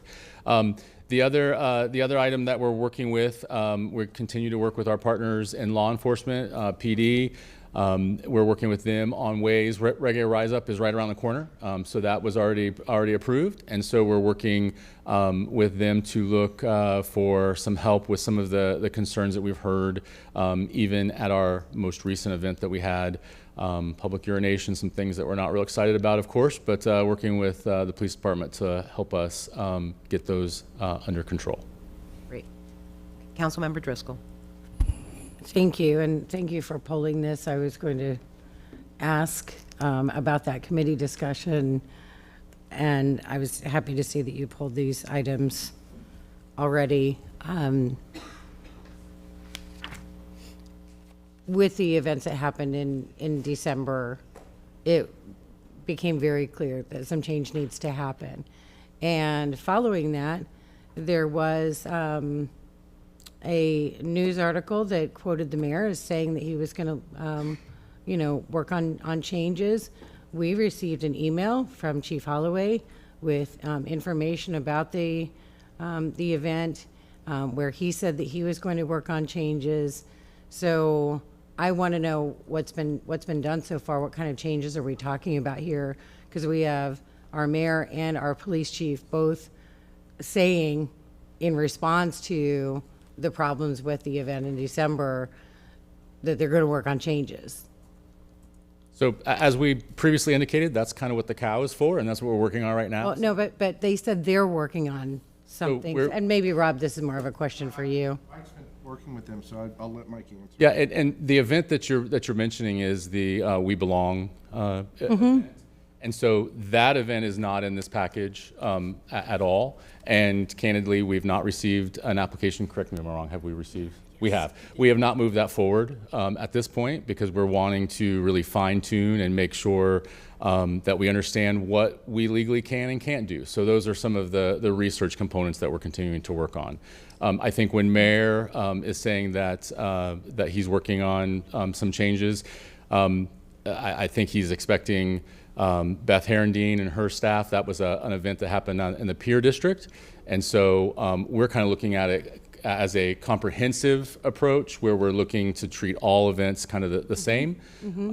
But again, as Lynn indicated, that particular event from December has been put on hold at this point until we continue to have the discussion at the COW. Right, and I too am looking at events in general, not targeting anyone that is specific.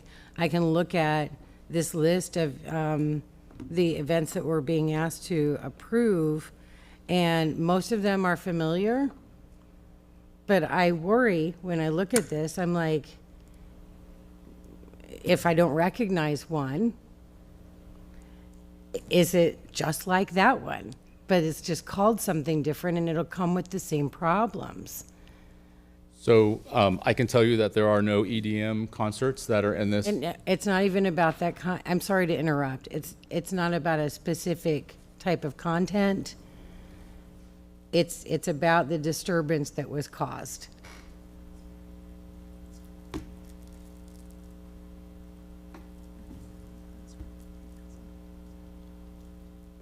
So I don't know enough about these groups to know if we're inadvertently approving more of the same. So I can tell you that we are of the opinion that you are not approving more of the same kind of concert that happened in December. We have that application on hold, as we've said. There's one new concert that's there. I will tell all of you that every one of these events is going to frustrate somebody in the community. Not like this. I agree with you. Not like this. Councilmember, I absolutely agree with you. We're absolutely on the same page, and that's really what we're continuing to work on to come up with those solutions and best practices. I don't have those as I stand here today. I do believe we have, looks like 3 new events I'm sorry, actually it looks like just 2 new events. Both of them are taking place at the pier. Would be One of Us, which is a concert scheduled in April at the pier, and the cliff diving event, which is coming up in June. The One of Us event is a concert. They're estimating about 3,000 people based on the application that we have from them. And the cliff diving event is not a concert, it's a proposed event which will draw more people to the Pier District and into downtown. But I am rather comfortable saying that we don't have anything that would compare to the December event. We knew that one was coming. We already had that application for the event similar to the one in December, and we did pull that back. So everything else on here are returning events, except for those 2 events, One of Us and the cliff diving event. Everything else Okay. should be new event or returning events, perhaps with a new organizer, but same general concept as to what you've approved in the past. Okay, and do we know when that committee discussion will be held? The problem is I'm waiting for them to get the information from other cities, because the issues we're having is the noise ordinance and looking at comparable cities and what they're doing, and also looking at timing of events, like how long they keep the parks closed, what they charge these promoters, because what we're collecting versus what other people are collecting. Some of these events, they close off the park and they charge people hundreds of dollars to go to these events. And what we're collecting versus what they're getting seems very small for the inconvenience to our citizens and to the fact that park users can't use the park and all that. So they're looking at a comprehensive list of things to make sure that when we have the conversation, it's not just noise, it's literally everything else. Okay. And I'm going to bring it as soon as possible. And we had that conversation. It was clear, not just by the way, from what I dealt with, I knew for a fact other council members had gotten complaints throughout the city on the We Belong Here concert. And I want to just focus on one event, because my new business item preceded that concert because of the issues. And to be clear, your concern is valid. When you look at these applications, the We Belong Here concert was touted as an intimate event in the app. You would look at that application and I could read it and you would not know what that concert was going to be like just by looking at what they put on that application. So that's understandable when you kind of look at these applications. Usually the problems, and Mike knows this, is after the fact. It's never before. It's always after the fact of a concert, and then you find out all the issues. And unfortunately, Mike is here. It's not his team that reviews all the concerts alone, because you have the ones that are at the pier that also are James Corbett's team, and Beth and Tony and everyone else. So there were 8 people that we met with. At least. And we will all be at the cow, and everybody is participating in the research as we speak. And we're working feverishly to get that information so we can schedule the cow so that we can come before you. The challenge that we're having is getting some responses from different cities and different counties, and we really want to come to you with the best information possible and the best, of what others are doing with similar concerns and issues.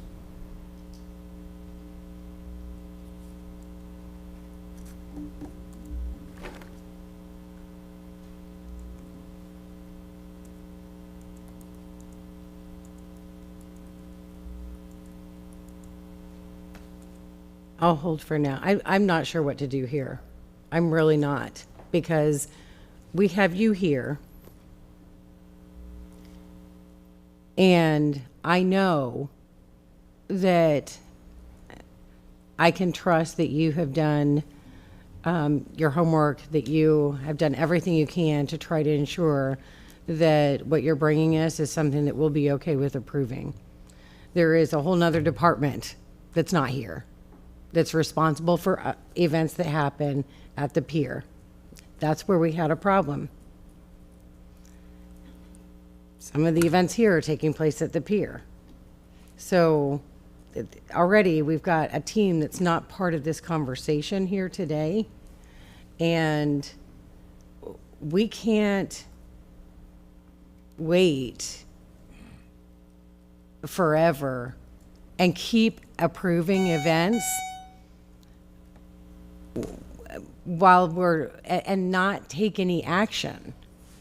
There are some of us who heard from a lot of people. A lot of people. Some of us heard it ourselves. We have to be able to respond. I don't feel comfortable with approving this today. If we did them one by one, maybe, because some of these I know they don't have the amplification that we're talking about here, but you got to treat everybody the same too and have the same set of rules for everyone. So, I mean, what I'd love to do, I wish we would have just put everything on hold until we get these changes put into place so that we have something. There is nothing that, without any changes, the police can't do anything more than they did in December. No one can do anything more. So we're being asked to approve something by the same standards that failed us just a couple of months ago. Hi, Beth. I just wanted to make sure that council is aware that if it's on this list for co-sponsored, it has gone through the co-sponsored process in coordination with Dennis Burns and Mike and his team. So we don't work in a vacuum. So if it's on this list, it has been vetted through the COSPO process.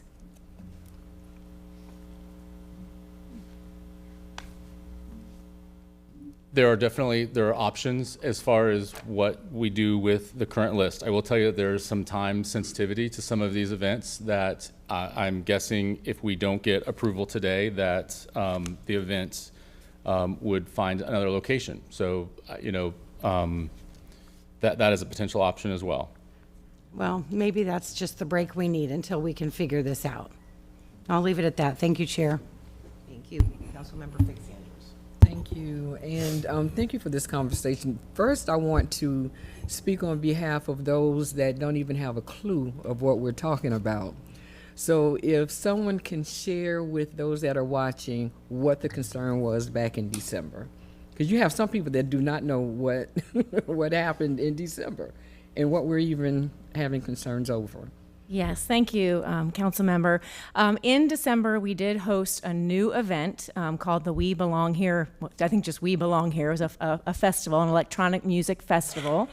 And we have actually been talking with NOAA and whatnot, but due to a variety of events, some including weather, the type of music, the bass and whatnot, the music could be heard throughout the city.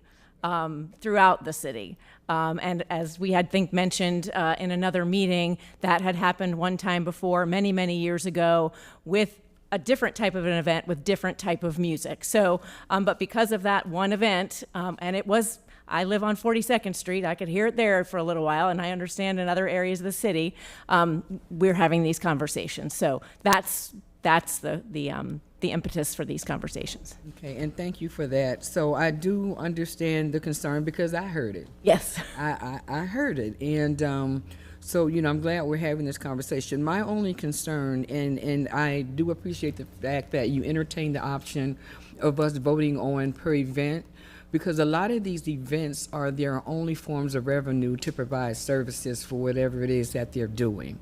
And so for us to no longer be financially sponsoring these events, for us to cut off their revenue, I really don't want to be a part of that.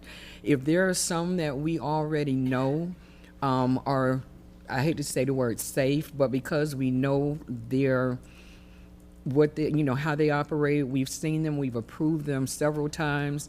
Some of the new ones we may be able to better vet, but some of the ones that are on here that use these dollars from these events to further their efforts and their mission, I would hate for us to stall that, because you know how slow we move. I'm just gonna go ahead and make it real. We move quite slowly, and we have not sponsored financially an event since 2009, financially. And it's been a long time, so I would really hate for us to cut off some of the revenue that a lot of these events are actually funding for their mission to move forward. So if there is an option for us to vote on these individually, I would love to exercise that option. and not totally dismantle those other good actors who we haven't had any issues with for years, to stall what their funding want. And this may be their one major fundraising opportunity for that one bad actor. So I'm going to leave that there. And if that's an opportunity and the will of the body to do so, I will be glad to make that motion to approve them individually based on the ones that we know. But I just don't want to cut off their one source of revenue to move their missions forward. And I'll leave it at that. Move Thank you, approval Chief. 5A through 5FJ. Second. Second, okay. So, hang on. I'm going to say that, just so it's clear, when we had the conversation, and I had the conversation with staff, and just like council members who dealt with this, I was not happy. I mean, I made it extremely clear how serious this is. The We Belong Here concert was just outrageous, and frankly, you all saying that it went through the process and it was okay indicates that the process does not work, period.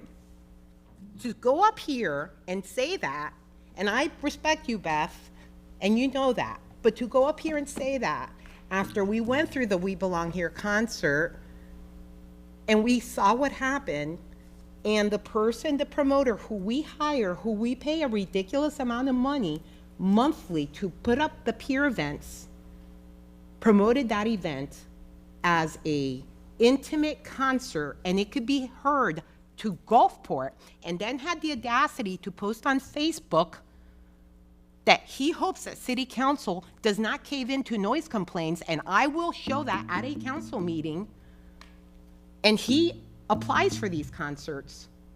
It's just not right.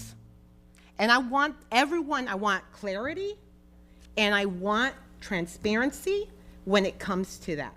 And I don't disagree, council member, and I apologize if what I said was taken wrong. I just wanted to make sure that the council understood that the departments are working together, and I was listening in another office, and that was the point that I wanted to make, is that community enrichment and city development do work together on these events. I have the highest respect for you. I have the highest respect for the team, but something went wrong. And we all need to take responsibility. Yes. And us as city council, staff in every department, administration, the mayor, we all do. Because when you have a concert like that, I don't want to hear it was the clouds or the weather. It was heard in Gulfport, and we all know that. And I take responsibility just like everybody else does, and I believe that's how administration feels, which is the reason why we're doing this. So I don't want to minimize this event and what happened. We want to make sure that it doesn't happen again. We want to make sure that whatever needs to happen is happening. I think those are the concerns that have been raised by the other council members. To hear a mayor from another city say that you can hear it in another city is just, it's not acceptable.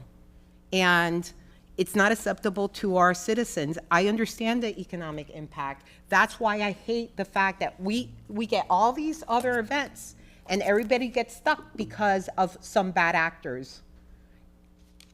And there is not just the noise, it's the people that are not doing the things that they're supposed to be doing, that go to these concerts, that affect our residents, public urination, all the other stuff that doesn't need to happen. And so I know that y'all are doing a comprehensive look at this. I just want the public to understand that when you put these forward and you say that you're looking at these, like, acknowledge that that did happen, it happened under our watch. That's all what people want, and that we are gonna fix it. And that's what we're doing. And that's the reason I would say yes to this, because I know and I trust that that's what we're doing, because we understand that it just wasn't acceptable. And Councilmember, everybody agrees with you, and everybody is on the same page. We've received the exact same emails that you all did. I can tell you that I probably fielded 8 to 10 telephone calls from the mayor alone. He is not happy with the way that event went. So we're all on the same page. What I don't have for you today are the answers or the best practices to say, here's how we get it on the right path. And so what we were afraid to do was to penalize this grouping, because as you recall, we don't have the exact same process that we had. This process, we bring you 4 groups of co-sponsored events. And so we really had this internal struggle. Do we put this group on hold? And that didn't seem right to us as well. And I think what Councilmember Fig-Sanders is referring to is every one of our co-sponsored events has a nonprofit attached to it. And so that nonprofit, if we were to put them on hold, would definitely penalize some folks on this list. Now, there are, like Lynn said, there are 2 new events. And what we do is we fully vet those events. We're working with those organizers. We have seen nothing that makes us think that we're going to have anything similar to what we had in December with those 2 new events. The other events that are on this list, we do have the Country Fest that's on the list as well. Country Fest, we got some complaints from folks that live in the downtown corridor on that one. But again, I think that we're going to have complaints anytime we do an event in the park. So we're looking to mitigate those even on this list, even though we don't have all of our best practices lined up currently. And I think that's what people want to understand that is happening, that even though this is going forward, their complaints aren't being taken seriously. Absolutely. The work is being done. I think Councilmember Driscoll's point, and I think what her concerns are, is she wants to make sure that this approval does not indicate everything's rosy for us at the end of the day. I want the public to understand it's not rosy. And by the way, these are not final contracts right now. Right, legal? We don't have final contracts at this moment. So if there are changes made, they could be made to those contracts, right? So the resolution right now is not for the contracts themselves. Right. Typically, the way these are done is there's a form agreement that's filled out and used for all of these. That can be in discussion later if that's something that needs to be modified. This is just waiving that beer and wine only restriction and then approving the events and name in the one big main resolution. So that should be helpful for council members who are concerned about this, because it's not a final on the agreements. I think the concern is if we set the ball rolling, then it's like, okay, we can still do what we want. I think every person who's applying should be concerned that we have eyes on this and that we are going to be looking at what the rules are. And I will take it a step farther. We have reached out to the organizers of the events that we've got the most complaints from. And Lynn's had personal conversations with those event organizers, and we've let them know that here are some of the things that we need for you to start working on. Again, one of the ones we talked about was length of time in the park. We have had good participation when it comes to Country Fest and Reggae Rise Up, as far as turning the bass down, aiming the speakers away from the city. So there are some things that are occurring and will continue to occur. But again, a lot of these events, once they are approved in concept, then we start to work on some of that fine tuning with the contracts later on as we get closer and closer to the event. Yeah, and if I could, Chair, I just want to assure you and the other council members and reiterate what Mike said, that we certainly understand the concerns from that event, and we are working on it, some of the speaker placements, some of the things that we can do. We really do look forward to the COW discussion. It's going to be a good discussion with City Council. We want to hear from all of you. We also want to discuss and hear from you, how you feel about the future of events in the city and where they should be and how they should operate. It's really a larger discussion about how events drive some economic, opportunity downtown, and what are the adverse impacts of that, and what are we willing to live with.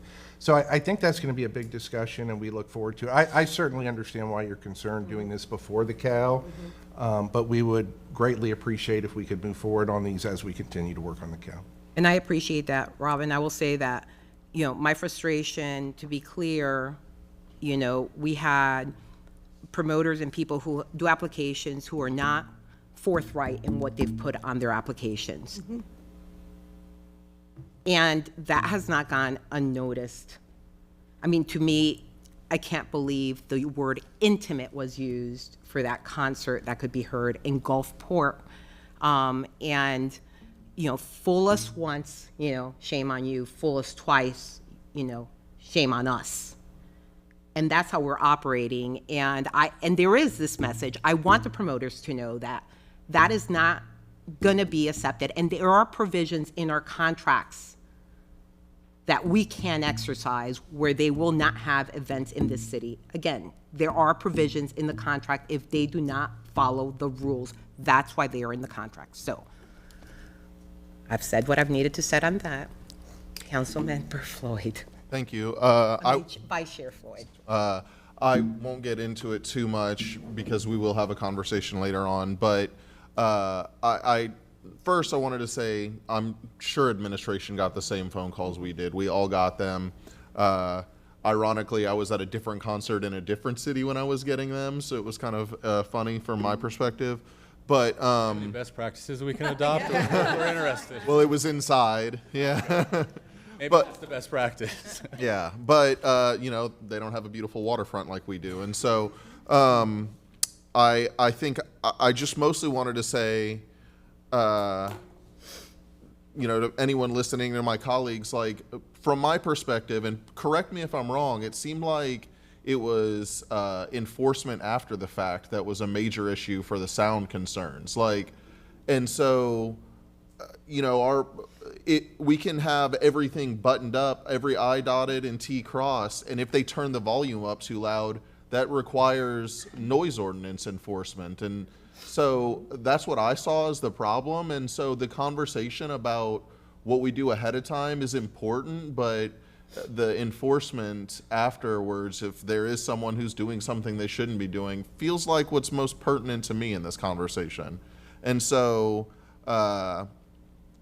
these events, I've looked through the list. There's only one in here that I'm not very familiar with, but the rest I feel very comfortable with. And I'm going to assume that since that recent, I don't know, let's just call it spate of complaints, that we'll have our eyes focused on anything that comes forward in the future while we get this conversation going. But I mean, I don't know if y'all can speak to what the issue was that day or what we plan on doing going forward. But if someone's turned the volume up too loud, I assume we should just be using every tool at our disposal to get them to turn it down.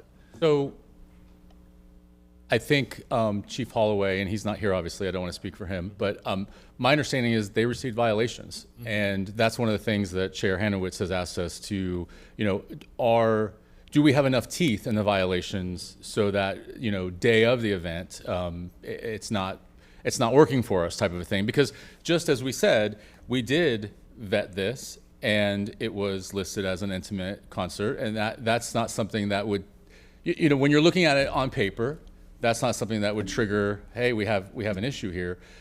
The other thing that happened with that particular event is that I think their attendance was more than they had originally estimated. And so there were a lot of little components. And what we want to find out is, what are other cities doing for that day of?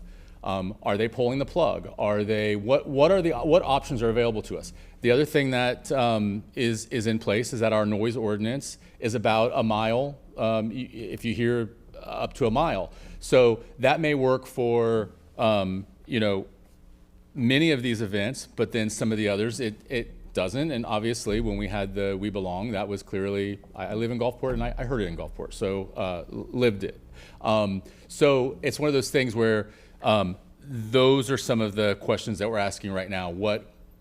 We haven't had a situation like this in many, many years that I can remember, where we've had an event that could be heard all over the city.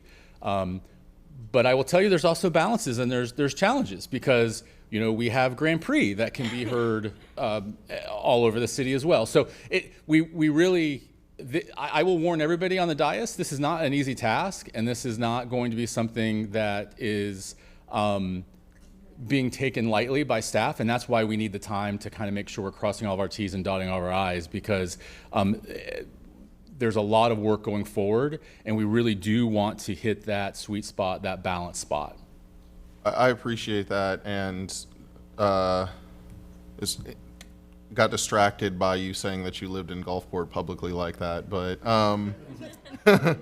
I'll just say that, I bring that up